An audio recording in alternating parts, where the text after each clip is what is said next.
यह 19 साल का लड़का इतना हरामी है कि यह अपने घर की सभी औरतों के भटूरे फुला देता है और इस चीज से उन सभी लड़कियों और औरतों को मजा आ जाता है और अपनी स्कूल की छुट्टियां खत्म होने के बाद ये यहाँ से चला जाता है। वीडियो में आगे बढ़ने से पहले मैं आपको बता दूं कि ये वीडियो सिर्फ इंटरटेनमेंट पर्पस के लिए बनाया गया है। आइए देखते हैं, बैठचंद मजा आएगा। कहानी की शुरुआत में हम रोजर नाम के लड़के को देखते हैं जो गर्मियों की छुट्टी में अपने घर जा रहा था। रोजर को लेने के लिए उसके घर की एक मेड आई थी जिसका नाम मिस लबिते है और मिस लबिते के साथ रोजर को बहुत मजा आ रहा था।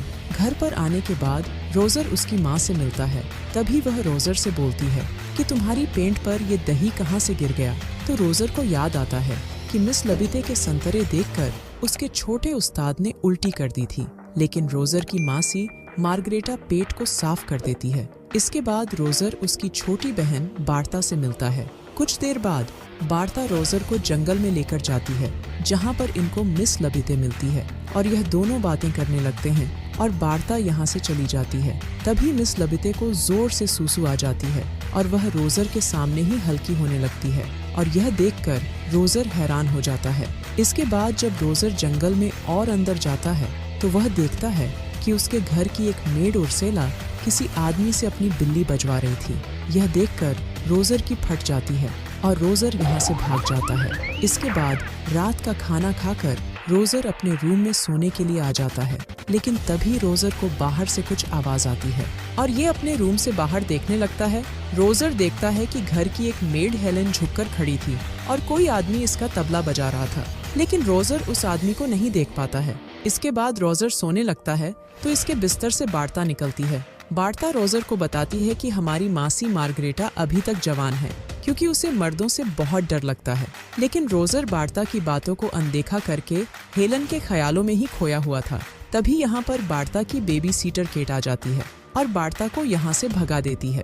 अगले दिन घर की सभी मेड नदी किनारे नहाने के लिए जाती है और उनको देखने के लिए रोजर और बार्ता भी यहाँ पर आ जाते हैं। तभी गांव के कुछ आदमी अपने काम पर जा रहे थे, लेकिन ये सभी जब इन लड़कियों को देखते हैं तो ये सभी यहाँ पर रुककर अपना पप्पू इनको दिखाते हुए उनके सामने ही हल्के होने लगते हैं। इतना सब कुछ देखने के बाद ये मेड कहाँ पिछने हटने वाली थी, इसलिए ये सभी मेड भी अपना तबला इनको दिखा देती है। इसके बाद हम देखते हैं कि घर पर रोजर के पापा और उसकी बड़ी बहन एलिसा आती है और रोजर बहुत टाइम बाद उसकी बड़ी बहन से मिला था। एलिसा सभी से अच्छे से मिलती है, लेकिन रोजर से ये ठीक से बात नहीं करती है। इसके बाद बार्ता रोजर से बोलती है कि आज हमारी मासी मार्गरेटा फादर के सामने अपने गुनाह कबूल करने वाली है, इसलिए ये दोनों चर्च में जाते हैं और ऊपर जाकर छुप जाते हैं। कुछ देर बाद चर्च में रोजर की मासी मार्गरेटा आती है और पादरी से अपने गुनाह कबूल करती है। मार्गरेटा पादरी से बोलती है कि जब से रोजर यहाँ पर आया है तो वो बार बार मेरे सपने में आता है। एक दिन जब मैं रोजर को नहला रही थी तो अचानक से उसका सामान बड़ा हो गया और रोजर को ऐसे देखकर मुझे शर्म आ गई और तब मुझे समझ आया कि अब रोजर एक मर्द बन चुका है। तभी रोजर पादरी के ऊपर गिर जाता है। रोजर की इस हरकत से मार्गरेटा को बहुत गुस्सा आता है। इसके बाद मार्गरेटा रोजर की इस हरकत के बारे में सभी को बताती है और मार्गरेटा सभी के सामने रोजर के पिछवाड़े को मार मार कर लाल कर देती है। इस नज़ारे को उर्सेला और बार्ता भी देख रही थी। इसके बाद रात को रोजर फिर से हेलन को देखता है और इस बार भी रोजर उस आदमी को नहीं देख पाया था। हेलन का कार्यक्रम फ्रैंक नाम का आदमी भी देख रहा था। इसके बाद रोजर ऊपर फ्रैंक के रूम में जाता है जहां पर रोजर को मियां खलीफा के सफलता की बुक मिलती है और रोजर उस बुक को अपने पास रख लेता है। अगले दिन रोजर उस बुक को लेकर मुर्गियों के घर में घुस जाता है और मियां खलीफा के सफलता के बारे में पढ़ने लगता है। तभी यहाँ पर उर्सेला मुर्गियों को दाने डालने के लिए आती है। इसके बाद एक नौकर यहाँ पर आता है और उर्सेला को खिड़की में बंद कर देता है और बाहर जाकर उर्सेला का तबला बजाने लगता है। ये देखकर रोजर उर्सेला को बाहर निकालने के लिए जाता है तो उर्सेला बोलती है कि थोड़ी देर रुक जाओ, ऐसा एहसास मुझे पहली बार मिल रहा है। जब रोजर बाहर जाकर देखता है, लेकिन तब तक उस नौकर का काम हो गया था। इसके बाद जब रोजर घर के अंदर जाता है तो वह एलिसा की बुक को मियां खलीफा की बुक से बदल देता है और यहाँ से बाहर चला जाता है। जब एलिसा मियां खलीफा के कांड के बारे में पढ़ती है तो उसे भी मजा आ जाता है। इसलिए एलिसा बाहर जाकर बुक को पढ़ने लगती है। अगले दिन एक आदमी सभी को बताता है कि जर्मनी ने फ्रांस पर हमला कर दिया है, इसलिए सभी आदमियों को सेना में जाना पड़ेगा। और रोजर के घर के सभी आदमी रेडी होकर जंग में जाने के लिए यहाँ से निकल जाते हैं और सभी औरतें अपने अपने आदमियों को विदा कर देती है। अब रोजर का रास्ता बिल्कुल साफ था और ये एक एक करके सभी का तबला बजा देगा। सबसे पहले रोजर उर्सेला के पास जाता है।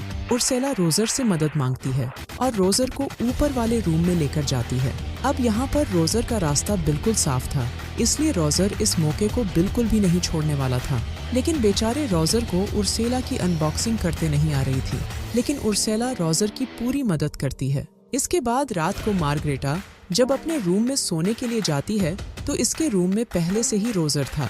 रोजर उसकी मासी मार्गरेटा से बोलता है कि मुझे एक पप्पी दे दो, मैं सो जाऊंगा। और मार्गरेटा उसे एक पप्पी दे देती है तो रोजर मार्गरेटा से बोलता है कि मैं तुमसे बहुत प्यार करता हूँ, और मार्गरेटा को अपनी बातों में फंसा लेता है और धीरे से मार्गरेटा का खाता खोल देता है। कुछ देर बाद चाय लेकर हेलन रोजर के पास आ जाती है और रोजर हेलेन का तबला बजाने का मौका बिल्कुल भी नहीं छोड़ने वाला था।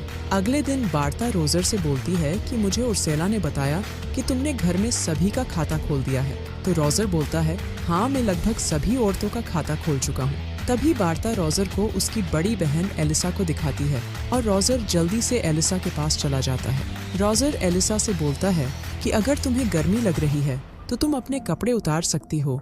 तो एलिसा यहाँ से जाने लगती है, लेकिन रोजर उसे रोक लेता है और बोलता है कि तुम अपने कपड़े यहीं पर उतार सकती हो, और रोजर इसके कपड़े पर अपना हाथ डाल देता है। एलिसा उसे मना करती है, लेकिन रोजर नहीं रुकता है और यहाँ पर रोजर एलिसा का भी खाता खोल देता है। कुछ देर बाद एलिसा यहाँ से जा रही थी, तब बार्ता एलिसा को देखकर समझ जाती है कि रोजर ने एलिसा के साथ क्या किया है। इसके बाद रात को हेलेन और उर्सेला रोजर के पास आती है और दोनों का काम होने के बाद ये चली जाती है। कुछ देर बाद रोजर की मासी मार्गरेटा अंदर जाती है और अब रोजर के बारे में सभी को पता चल गया था। कुछ दिन बाद एलिसा रोजर को बताती है कि मैं प्रेग्नेंट हूँ और अगर यह बात माँ को पता चली तो हमारी खैर नहीं। इसके बाद हम देखते हैं कि युद्ध खत्म हो गया था और सभी मर्द घर पर आ गए थे। इसके बाद रात को रोजर के पास उर्सेला आती है और बोलती है कि मैं प्रेग्नेंट हूँ, लेकिन इस चीज से उर्सेला को कोई प्रॉब्लम नहीं थी। उर्सेला के जाने के बाद रोजर के पास मार्गरेटा आती है और ये भी यही बोलती है कि मैं भी प्रेग्नेंट हूँ। तो रोजर उससे बोलता है कि तुम फ्रैंक से शादी कर सकती हो क्योंकि वो तुम्हें पसंद करता है और इसके बारे में किसी को पता भी नहीं चलेगा, और मार्गरेटा रोजर की बात मान लेती है। कुछ दिन बाद मार्गरेटा फ्रैंक से शादी कर लेती है और उर्सेला भी किसी आदमी से शादी कर लेती है। इसके कुछ महीने बाद हम देखते हैं कि घर की सभी औरतों के भटूरे भूल जाते हैं। इसके बाद रोजर की छुट्टियां खत्म हो जाती हैं और रोजर यहाँ से जाने लगता है। हेलेन रोजर से बोलती है कि मैं भी प्रेग्नेंट हूँ और मुझे तुम्हारे छोटे उस्ताद की बहुत याद आएगी। इसके बाद रोजर हेलेन को अलविदा बोलकर गाड़ी में बैठ जाता है और यहाँ से चला जाता है और यहीं पर ये मूवी खत्म हो जाती है। एक और बार मैं आपको बता दूं कि ये वीडियो सिर्फ इंटरटेनमेंट पर्पस के लिए बनाया गया है। तेरी बहन की स्वरिया काटूं